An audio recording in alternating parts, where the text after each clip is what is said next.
Christ Triumphant, a devotional of Ellen G. White, October 9. The bottom line: sin is the transgression of the law. John 3 verse 16. For God so loved the world that he gave his only begotten Son, that whosoever believeth in him should not perish, but have everlasting life. The rebellion against God's law was begun by Satan in heaven. By this rebellion sin was brought into existence.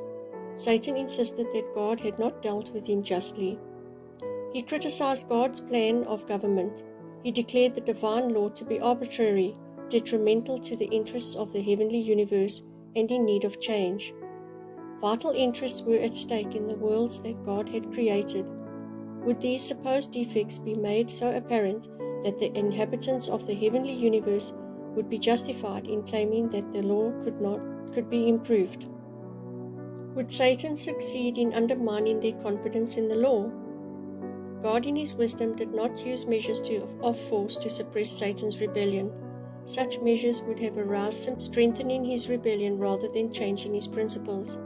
If God had summarily punished him, many would have looked upon him as the one who had been dealt with unjustly, and he would have carried a much larger number with him in his apostasy. It was necessary to give Satan time to develop his principles. He has had every opportunity to present his side of the question. He has been artful. As often as his position has been seen in its true light, he has changed to some other position. By making false charges and by misstating the purposes and declared will of God, he has secured sympathizers. Adam and Eve were placed on trial and failed. Satan deceived Eve and she disobeyed God. The holy pair, not resisting temptation, were brought under Satan's jurisdiction. The enemy gained supremacy over the human race, bringing in death, the penalty of disobedience. Christ declared that he would pay penalty for sin and that he would conquer Satan by coming to the world and meeting the foe on his own battlefield. When Christ entered upon his campaign, Satan met him and contested every inch of ground, exerting his utmost powers to conquer him. Much was involved in this controversy.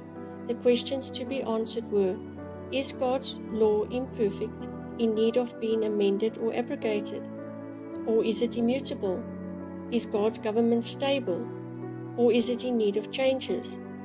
Not only before those living in the city of God, but before the inhabitants of all the heavenly universe were these questions to be answered. Manuscript 1, 1902.